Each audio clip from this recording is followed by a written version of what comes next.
முத்து வேகமாக வீட்டில் வந்து எல்லார்ட்டையும் உண்மையை சொல்லிடுறாங்க. பயங்கரமாக விஜயாவுக்கு ஷாக் ஆயிடுது. இந்த நேரத்தில் தான் அப்போது சொன்னது உண்மைதானா? சீதா கூட சொன்னாலே மீனா செகண்ட் கன்சீவ்க்கு தான் இவங்க வந்திருக்காங்கன்ட்டு. அப்போ நம்ம ஏதோ ஒரு விஷயத்தில் அதை விட்டுட்டோம், இது உண்மைதான் போல் அப்படின்னு சொல்லும்போது முத்து எல்லாத்தையும் உண்மையை வெளிவரதுக்காக வேகமாக பேசுகிறாரு. அப்போ வந்து ரோஹிணி, நீ பண்ணதெல்லாம் வந்து கிறிஷோட அம்மா வந்து கெட்டவதான்னு சொல்லும்போது டக்குன்னு உண்மையை சொல்லிடுறாங்க. கிறிஷ் என் பையன், அவள் நல்லவ தான் அப்படின்னு சொல்லி எல்லா உண்மையும் ரோஹிணியை எல்லார் முன்னாடியும் ஒத்துக்கிறாங்க. பயங்கரமாக ட்விஸ்ட் ஆயிடுது.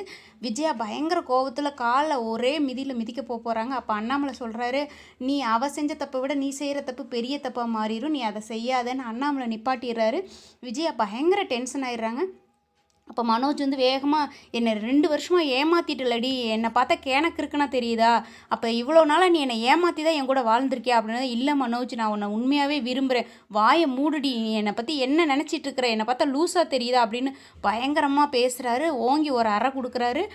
பயங்கரமாக ரோஹிணினால் மனோஜ் வந்து பாதிக்கப்பட்டு பேசுகிறாரு. அப்போ வந்து அண்ணாமலை கூட சொல்கிறாரு, திருமணத்துக்கு முன்னாடியே இந்த ஒரு வார்த்தையை சொல்லிடலாம், 2வது திருமணம் பண்ணுறது தப்பு இல்லை, ஆனால் அந்த உண்மையை மறைச்சி நீ செஞ்ச பார்த்தியா, அதுதான் ரொம்ப தப்பு அப்படின்னு சொல்லி அண்ணாமலை வந்து ரோஹிணிக்கிட்ட பேசுகிறாரு. மனோஜ் சொல்கிறாரு, இன்னும் ஒரு நிமிஷம் கூட நீ இந்த வீட்டில் இருக்கக்கூடாது, வெளியில் போ அப்படின்னு பயங்கரமாக திட்டுறாரு.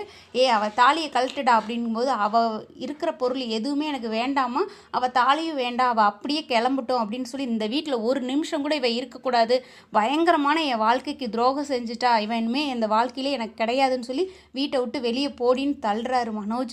அப்போ வந்து வேகமாக வெளியில் போயிட்டு மீனாவை டக்குன்னு மாட்டி விடுறாங்க.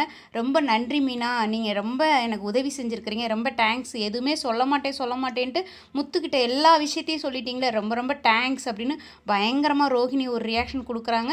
அவங்க போனதுக்கப்புறம் எல்லாரும் மீனாவை பிடிச்சி திட்டுறாங்க. இந்த உண்மை உனக்கு எப்போ இருந்து தெரியும், சொல்லுடி, நீ அவளும் கூட்டு கலவானியா அப்படிங்கிறாங்க. இன்றைக்கான எபிசோடு இப்படி தாங்க போட்டிருக்காங்க. நீங்கள் என்ன நினைக்கிறீங்கன்னு கீழே கமெண்டில் சொல்லுங்கள்.